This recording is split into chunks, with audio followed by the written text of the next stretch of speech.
de volta aqui no estúdio do Radar Master e eu tô aqui, viu? João Pessoa, Paraíba, Brasil, do lado de cá do oceano, mas meu entrevistado não, ele está além mar, do lado de lá, nas terras portuguesas. Ele é um querido amigo, advogado, competentíssimo paraibano, tem dado muito apoio aos brasileiros que estão em Portugal e na Europa para regularizarem sua situação. E vale a pena a gente bater um papo com ele agora, porque o momento é novo, tem novidades, ele vai contar para vocês. Frederico Rigo, como é que está você, Fred? Oi, Daniela, bom dia. Bom dia, meu povo do Brasil, tudo bem? Aqui está tudo em paz, graças a Deus. Aqui passamos por esse 7 de setembro, mas estamos todos vivos, nem mortos, nem feridos, todos ok. Alguns muito chateados, outros uma expectativa grande aí, mas a vida segue, né? Todo mundo tem que voltar a trabalhar e arranjar um jeito de pagar seus boletos. E aí, Pois Fred, teve novidade por aí, não foi? Teve. No início do mês a gente teve uma novidade bem agradável para o turista brasileiro. O que é que aconteceu aí que os turistas podem ficar mais felizes? Porque aqui já é rota entrar na Europa por Portugal, né? Isso. Portugal é considerada hub da Europa para o brasileiro, né? A grande maioria dos voos com destino aos mais diversos países da Europa, eles primeiro fazem uma conexão em Portugal. E agora, no início do mês, a gente teve uma grata notícia, que foi justamente a abertura das fronteiras de Portugal para o turista brasileiro. A gente não estava esperando, neste momento, a abertura. A gente esperava mais para o fim de setembro, outubro, para essa temporada de inverno da Europa, e nós fomos surpreendidos com essa decisão do governo português. E tinha muita gente fazendo curso aí, né? Eu conheço gente que estava fazendo mestrado, doutorado por aí, era presencial, e aí voltou para cá, depois tentou voltar para aí, não conseguia entrar, estava meio confusa essa história, até quando não era turista. Então quer dizer que agora para turista e os brasileiros foram privilegiados, é isso, Fred? Isso. Teve muito problema nesse quase um ano e meio de fronteira fechada. A gente teve muito problema, tivemos muita demanda nesse sentido, de residentes que tiveram que voltar ao Brasil por problemas relacionados ou não à pandemia e não conseguiram embarcar de volta, mesmo com seus títulos de residência, com seus vistos. Foi um problema muito grande, foi um desconforto muito grande para quem precisa fazer essa ponte aérea, digamos assim, atlântica, né, entre Brasil e Portugal, mas ainda bem que as fronteiras abriram e agora ficou mais tranquilo para todo mundo. Ótimo. E como é que está a situação da pandemia aí, Fred? Olha, graças a Deus, aqui em Portugal a pandemia atingiu um bom nível de controle. Certo? Hoje em dia nós estamos aí com cerca de 2.000 casos diários, mas em compensação o número de mortes gira em torno de 8, 10 mortes, 12. Então o governo considera uma situação de controle da pandemia. Não sou cientista, mas aqueles índices que os cientistas elaboraram, por exemplo, o índice de transmissibilidade aqui em Portugal sempre está abaixo de 1. Ou seja, cada pessoa infectada não infecta nenhuma outra pessoa, né? É um índice baixo, é uma tendência de queda das infecções. E o governo, desde maio, mais ou menos, abril, maio, tem desconfinado paulatinamente. E nós estamos já à espera apenas da última fase do desconfinamento, que está prevista agora para ser discutida neste domingo, que é justamente a desnecessidade do uso de máscara em vias públicas. Ótimo. Isso já dá um outro aspecto, né? Um outro ambiente à cidade. Fred, me diz uma coisa, porque como eu falei no começo, geralmente Portugal é a porta de entrada para a Europa. E como é que está sendo aí essa circulação? O pessoal desce aí, porque está muito cedo, né? Isso foi agora, você nem sabe ainda como é que estão fazendo, assim, mas... E os outros países estão fazendo uma fiscalização na fronteira terrestre? As fronteiras aéreas continuam fechadas? Se for para Portugal fazer turismo, vai ficar por lá mesmo? Que é maravilhoso, né? Me deu uma saudade agora. Olha, legalmente falando, vários outros países da União Europeia já estão com fronteiras abertas para o Brasil. inclusive antes até mesmo de Portugal, tais como Itália, Espanha, França, Gibraltar, se não me falha a memória, Malta. Então esses países já possuíam fronteira aberta com o Brasil, e aqui na Europa a gente tem um espaço de livre circulação entre os países membros, que é o que a gente chama de espaço Schengen. Dentro desse espaço não há nenhum controle fronteiriço terrestre.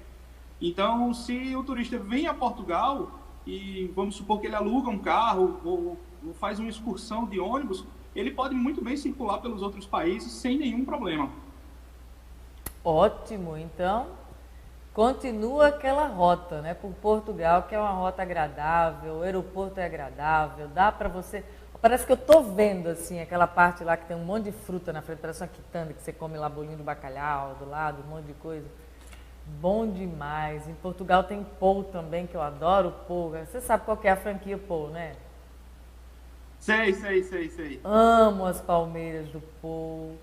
Não sei, que tudo lá do Pou é maravilhoso. E lá na Praça do Comércio, comer o bolinho de bacalhau com recheio de queijo da canastra, né? E com vinho do Porto, que vem naquele coisinho assim que você fica em pé e coloca a tacinha do vinho do Porto do lado com o bolinho do bacalhau, fica para você ficar com a mão livre e a outra segurando o troço lá. É o cartão postal de Portugal, esse famoso bolinho do bacalhau. Verdade. Tatiana, o mais interessante disso tudo é que mal a fronteira abriu, as pessoas já começaram a nos procurar, a perguntar, a tirar dúvidas sobre como eu vou, se tem vacina, se não tem vacina, se teste, não tem teste. Então, eu deixo aqui a orientação básica de que a normativa portuguesa, ela não fala em tempo nenhum sobre vacina. Então, se você tomou vacina A, B ou C, ou se você não tomou vacina, o tratamento vai ser exatamente o mesmo. Por enquanto, ainda não há nenhum tipo de diferenciação para vacinados e não vacinados. A única exigência que o governo fez foi o teste COVID, né, o PCR, com no máximo 72 horas de antecedência, ou o teste antígeno, que é um teste mais simples e mais barato, com 48 horas de antecedência. Então, se você tomou vacina ou não tomou vacina, isso não é determinante para você fazer turismo aqui na Europa neste momento. Ótimo, bom demais saber. E eu conheço pessoas, visitei inclusive famílias que moram aí em Portugal e estão super felizes, né? Nem falar em voltar a morar aqui no Brasil, né? Dá uma saudade, mas eles estão muito felizes aí. E a conta, Fred, foi muito simples. Eu sei que você está morando aí, família, já há algum tempo, você foi para estudar e ficou. E aí eu quero aproveitar e contar aqui meu relato também de uma família de aposentados que recebe aposentadoria em real, tá? Em reais, e está morando em Portugal já há algum tempo, porque eles fizeram conta. Você acredita? É mais barato um aposentado viver em Portugal, mesmo com aposentadoria brasileira? Vou te contar qual que é a conta que eles fizeram, né? Porque, claro que vai depender da situação. Mas na conta que eles fizeram, o que eles gastavam de condomínio para poder ter segurança, era uma nota. O prédio que eles moram, a taxa é quase nada, é insignificante, tá? Eles tinham que ter carro, 2 carros, cada um tinha um carro, e eles gastavam com seguro uma fortuna, com IPVA uma nota, com combustível também muito. Em Portugal eles moram numa avenida super acessível de transporte público de excelente qualidade, ou vão caminhando resolver as coisas deles, e não precisam de carro, eles não sentem falta de carro. Quando precisam, na eventualidade, usam um táxi. Então já começou daí. Essas 2 primeiras economias com residência e com locomoção. Depois, eles pagavam uma fortuna em plano de saúde, os 2 juntos. Lá, que eles me contaram, que até tentaram fazer um plano de saúde que tinha lá, mas o estatal funcionava melhor, com menos burocracia, do que ter esse plano de saúde. Então, eles também não precisaram gastar a fortuna que eles gastavam com o plano de saúde, né? As coisas mais gostosinhas que eles queriam comer lá era importado, em São Paulo, onde eles moravam, bem mais caro. E aí eles comem e bebem à vontade do bom e do melhor lá em Portugal. E ainda pegam um monte de promoções para viajar pela Europa, final de semana, Então, cada momento num país diferente, tendo experiência diferente, mas estão muito felizes lá. Essa conta aí eu também faço com os meus clientes, tá? E eu te digo com tranquilidade que dos meus clientes de planejamento migratório, que geralmente são clientes ou aposentados ou clientes que pensam em investir em Portugal, empreender em Portugal, o índice de retorno para o Brasil é muito baixo, para não dizer quase nulo.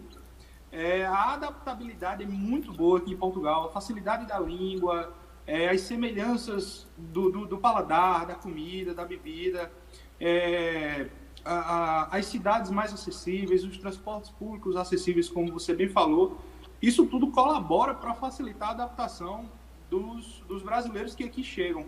E isso é uma grande verdade. O índice de retorno para o Brasil é muito baixo. E eu te digo com tranquilidade, as pessoas que retornam, geralmente são pessoas que não fizeram um bom planejamento, tá? São pessoas que não consideraram diversas variáveis, são pessoas que não tiveram interesse sequer de conhecer o país, ou são pessoas que procuraram informações em locais não confiáveis. Então, acaba que não dá muito certo, as pessoas não sabem a realidade, os pontos positivos, os pontos negativos. Então, é esse tipo de perfil de imigrante que volta para o Brasil, mas geralmente os imigrantes que se planejam, que olham com atenção, que procuram conhecer um pouco do país, retornar para o Brasil é muito difícil, a não ser que haja uma necessidade extrema ou algum evento que fuja do controle. Muito bem, Fred, e você faz esse trabalho de assessoramento para esse planejamento migratório, né? Em que momento deve começar isso? Quando a pessoa está assim, pronto, já estou com minhas malas prontas aqui, já pedi demissão, agora eu vou contratar um advogado para fazer esse planejamento, ou é bem antes disso? Como é que faz para fazer esse planejamento com você? Faz online? Como é que funciona? Olha só, aqui no nosso escritório, a gente montou um produto de planejamento migratório que ele é multidisciplinar. Eu sempre aconselho os meus clientes, quando eles me procuram, a começar esse planejamento antes mesmo de pedir demissão, de se aposentar ou de qualquer coisa do tipo. Esse planejamento começa antes. Esse planejamento, eu vou com o meu cliente amadurecendo a ideia, falando os pormenores. Eu geralmente aconselho a fazer uma viagem prévia a Portugal a turismo, nem que seja uns 10, 15, 20 dias, para conhecer um pouco o país, viver um pouco a rotina da cidade que pretende viver. Então, esse planejamento começa aí, de forma bem precoce, vai amadurecendo, a gente faz um planejamento financeiro. Nós temos aqui em nossa equipe agentes de viagem que buscam as melhores passagens, as melhores rotas. Nós temos contadores portugueses que são experientes com a legislação fiscal portuguesa para fazer todas as questões de aposentados, de abertura de empresa, de mudança fiscal do Brasil para Portugal. Aí no Brasil, nós temos estrutura de apoio, principalmente na Paraíba. Nós temos um escritório parceiro, que é um escritório sensacional, que é o Mozalas Azevedo. E esse escritório nos dá todo o suporte, dá todo o suporte ao nosso cliente aí. Então, é uma estrutura completa, voltada única e exclusivamente para o bem-estar do cliente. E nós temos um produto novo que desenvolvemos recentemente no escritório, com foco nesse pós-pandemia, que é justamente o relocation. O relocation é justamente a busca do imóvel aqui em Portugal, o tratamento de toda a burocracia, assinatura de contrato, seja ele de aluguel ou de compra e venda, a montagem do imóvel, mobília, roupa de cama, isso tudo, as primeiras compras. O nosso cliente, ele chega aqui, já recebe a chave do imóvel dele e o imóvel já está literalmente pronto para ser habitado. Ele basta desfazer as malas, tomar um bom banho, abrir um vinho e descansar da viagem. Fred, que bom. E me diz uma coisa, você está em que cidade aí agora? A nossa sede é em Braga, certo? A sede do nosso escritório é em Braga, mas através de outras sedes e de escritórios e profissionais parceiros, nós atendemos o país inteiro. Vocês alcançam todo Portugal. E tem mais um detalhe que eu esqueci Portugal de falar, viu? Também. Ah, ótimo. Tem mais um detalhe que eu esqueci de falar aqui desse casal, que de tanto eles encontrarem brasileiros lá e cá, né, eles terminaram que estão, de encontrarem brasileiros, de ajudarem as pessoas a encontrar imóvel, encontrar apartamento, ou para locação, ou porque quer investir, ou porque não sei o que, eles estão começando a trabalhar como corretores de imóvel lá também, viu? Isso, o corretor de imóvel aqui, ele um pouco diferente do Brasil, o profissional autônomo, né? Se ele presta serviços para uma agência, ele não precisa ter a habilitação, aquela carteirinha que equivaleria ao Cresce, né? Sim. Então, é um nicho de trabalho que tem alcançado muitos brasileiros, principalmente por causa dessa nova onda migratória que está surgindo e vai começar aí no final de 2021, começo de 2022, com muita, muita, muita força. Fred, me diz uma coisa, e tem alguma facilitação, que eu sei que tem, mas estou perguntando para você explicar para o pessoal, sobre a descendência da pessoa de Portugal para fazer esse processo que você está falando? Tem, com certeza, com certeza. É uma das coisas que nosso escritório trabalha, que é a nacionalidade portuguesa. Os filhos e netos de portugueses, eles têm direito à obtenção da nacionalidade portuguesa. E muita gente nessa pandemia ficou em casa, confinado, não tinha o que fazer e olhava documento antigo, mexia em armário, tudo, começou a achar documentos, a buscar a história da família. E tem muita gente que acabou descobrindo que tem um pezinho aqui em Portugal. Então, os descendentes de portugueses, filhos e netos, principalmente, eles têm direito à nacionalidade portuguesa e isso facilita absurdamente o planejamento migratório. Uma coisa é você vir como estrangeiro, com visto e tal, e outra coisa é você vir com o passaporte português. A burocracia é infinitamente menor. Então, é um ótimo caminho, se houver descendência portuguesa, fazer o processo de nacionalidade antes para se mudar depois. E europeu não precisa de visto para os outros países da Europa e nem para os Estados Unidos também. Não. Inclusive, uma possibilidade também, cidadãos italianos, espanhóis, alemães, os brasileiros que descendem desses povos. No Brasil nós temos uma forte descendência alemã, italiana e portuguesa. Então, os descendentes de italianos e de alemães que tenham passaporte europeu, eles podem vir a Portugal sem problema nenhum. Eles vão ser tratados aqui como se portugueses fossem. Muito bem, eu vou fazer, viu, Fred? Eu vou catar, eu vou perturbar meu pai lá para ele fazer, que ele é neto de português, para ele fazer esse processo aí, para ver o que é que eu consigo de vantagem ainda. Vale cidadania, vale a pena, né? O passaporte português, ele está entre os 5 passaportes mais fortes do mundo. Ele basicamente não existe exigência de visto para país nenhum. Os países do primeiro mundo, nenhum deles exige visto do passaporte português para entrar. Muito bom, ótimas notícias então, para quem quer pelo menos estar com um acesso melhor a esses países, seja para comércio, para estudar, para negócios, para turismo. E isso não só para si, né, mas para toda a sua família, toda a sua linha, digamos assim, genealógica, seus filhos, netos, bisnetos, eles vão ter direito também à nacionalidade. Então é uma linha histórica de sua família que você mantém acesa. Há uma importância familiar, afetiva muito grande também nesse aspecto. Quais são os sobrenomes mais comuns que você vê, para dar uma dica aí para o pessoal? Olha, com relação aos sobrenomes, eles são muito importantes na questão dos judeus sefarditas, que a gente tinha falado na nossa conversa anterior. Verdade, a gente já fez aqui uma entrevista específica sobre esse assunto, vale a pena lembrar. Exatamente. Nos judeus sefarditas, a questão do sobrenome é muito importante. Mas eu diria que há 2 sobrenomes principais, que são os sobrenomes Dias e Arruda.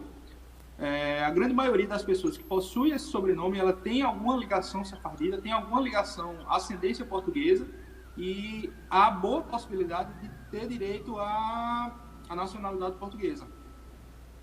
Ótimo. No mais, há uma lista grande de sobrenomes, mas geralmente são núcleos familiares menores e não dá para ser tão genérico como esses 2 sobrenomes. Entendi. Mas a gente está à disposição para tirar dúvida de quem precisar sobre o assunto. E eu estudei quando tinha os 2 sobrenomes, Dias Arruda mesmo. Então, a família grande aqui é da Agaíris, Agaírton, da juíza Gamenildes, aqui tem esse sobrenome. Fred, são sobrenomes fortes, principalmente no sertão da Paraíba. Sim. E o pessoal todo bem claro, assim, louro dos olhos esverdeados. Fred, muito bom Quer dizer que você vai começar a receber mais visitas de amigos aí agora, que por essa fronteira está aberta, o pessoal já está se escalando aí para te visitar, para se hospedar. Eu tive que abrir a agenda do meu quarto de hóspedes, porque a quantidade de pedidos só tem aumentado. Pois é, abriu a fronteira lá fora, você não tem jeito, a tua fronteira aí também. Matar a saudade dos amigos, matar a saudade da família. Final de ano já dá para fazer um planejamento em família mais fidedigno, digamos assim, um planejamento que realmente vai acontecer. E nesses últimos anos de pandemia, o que a gente tem planejado de encontro familiar e passagem cancelada, e voo cancelado, e fronteira fechada, fronteira aberta, fronteira fechada, não foi brincadeira não. Agora, graças a Deus, as coisas estão se estabilizando, tanto em Portugal como no Brasil. E lembrando que essa abertura de fronteira, ela diz muito mais sobre a situação epidemiológica do Brasil que a de Portugal. Porque Portugal só abre fronteira com países que têm a situação epidemiológica em nível de controle. Então, isso é um indicativo muito importante de que o Brasil está atingindo uma situação de controle aceitável para os países europeus. Todos eles estão abrindo fronteiras, então isso é uma notícia boa também para o brasileiro que está aí receoso com a pandemia, que não sabe se vai acabar, que não sabe como está, que a imprensa diz uma coisa, diz outra. Então, isso diz muito também sobre a situação do Brasil. Verdade, coisa boa. Fred, espaço aí para você deixar o seu Instagram, o Instagram que você quiser aí para contatos. Certo. Quem quiser conferir um pouco do nosso trabalho é o @FredericoRego, tá? Lá a gente fala um pouco sobre o dia a dia de Portugal, a gente elabora conteúdo técnico sobre as questões de nacionalidade, de imigração. Então, quem quiser tirar dúvida, é só me seguir lá no Instagram. No Instagram tem um link para o meu site, para o meu WhatsApp, e é muito fácil entrar em contato comigo. É só ir lá no @FredericoRego. Muito bem, Fred. Obrigado por ter cedido aí parte do seu tempo para ficar aqui conosco. Que horas são aí agora? Agora aqui, deixa eu ver, são 3h55, 5 para as 4 da tarde. Você já está almoçado aí, né? E aqui já está começando aqui. Chegando perto da janta. Muito bem, Fred. Um beijo bem grande para você, para sua esposa, que é linda, simpaticíssima também. Fiquem com Deus. E a gente se fala mais. Se estiver tendo novidade, passa para a gente aqui. Estou à disposição. Se precisar de qualquer coisa, acontecendo qualquer novidade, é só chamar que a gente conversa mais. Combinadíssimo. Beijo grande. E voltando aqui comigo no estúdio do Radar Master, a gente vai fazer agora um intervalo rapidinho e volta daqui a pouco que tem mais no Radar Master de hoje, viu? Até já!